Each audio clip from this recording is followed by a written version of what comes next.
Hi guys, at ito na nga ang ating nalutong ulam. So, nasa ilalim yung rice natin. Tapos ito yung ating fresh vegetable. O, diba? Ito yung radish. Tapos, meron tayong carrots. Tapos, andito yung meat natin. O, diba? Kompleto. Tapos, ito na ang ating soup. Ayan, o. Andito yung ating mushroom. Masarap siya talaga. Mild lang yung lasa niya. Hindi siya masyadong maalat. Thank you guys for watching. Kain tayo. Hi guys, welcome sa aking channel. Today magagawa tayo ng ulam. Ito ay pinakasimpleng hot pot. So itong aking ingredients, dalawang type ng meat. Meron akong beef, tapos itong aking pork. Ilagyan ko din siya ng konting radish. Tapos konting carrot. Tapos itong aking mushroom, baby mushroom. Tapos meron akong 2 types ng leaves. Ito siya. Ito nga pala guys ay simpleng lang siya, simpleng hot pot. Tapos ito yung aking soup. Nilagyan ko siya ng isang tomato. Yan, medyo nilalaga-laga ako muna. Tapos, ito yung gagamitin kong sauce. Ito. Korean sauce ata ito. Ayan, yan siya. Hindi ko siya mabasa. Ayan guys, medyo inuna ko munang ilagay yung carrots, tapos yung aking radish. Pakuluin ko muna siya dyan bago ilagay ko yung ibang ingredients. Ayan guys, ilalagay ko na ang aking mushroom.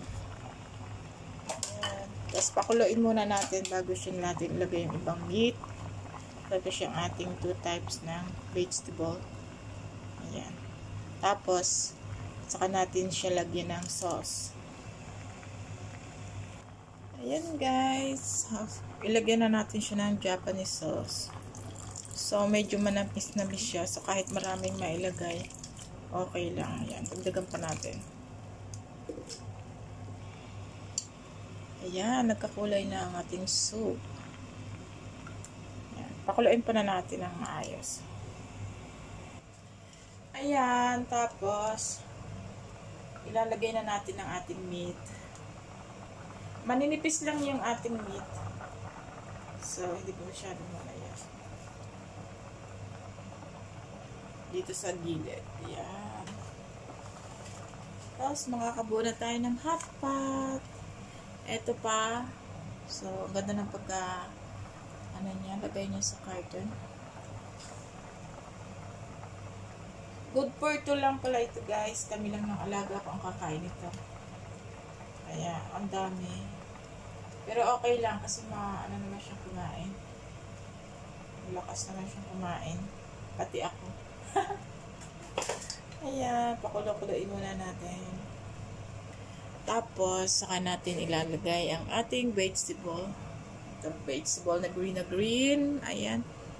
Ayan guys, napakadali lang magluto ng hot pot. So, mahahaba. Parang ang ating vegetable. So, ito guys ang aking vegetable. Ilagay na natin dito sa kabilang side. Iubos na natin. Kasi pag ititira mo pa siya, tapos nahugasan na, nasisira siya. Ayan. Ayan. Tapos, ito naman yung isang klase ng vegetable. Ito, pag naluto, mabango siya. Dito natin siya sa kabilang side. Ilalagay.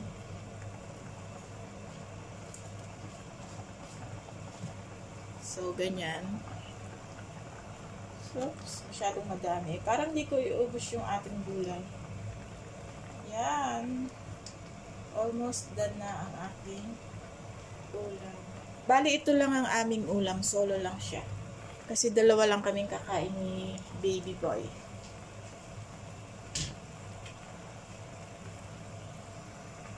So, tikman natin ang ating ulam. Ganyan na siya ang itsura niya guys. Oops, sobrang sarap. Ayan, ganyan yung kulay ng sabaw. Tikman natin. Malasa. Sarap, uy. Ayan na guys. Ang ating ulam ay ready na.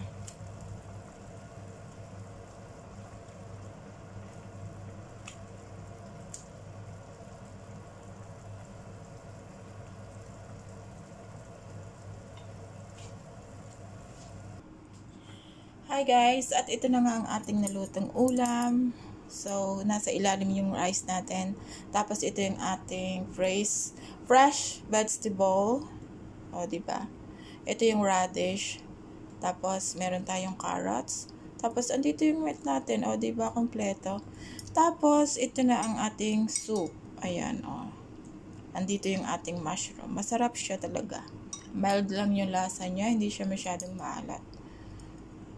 Thank you guys for watching. Kain tayo.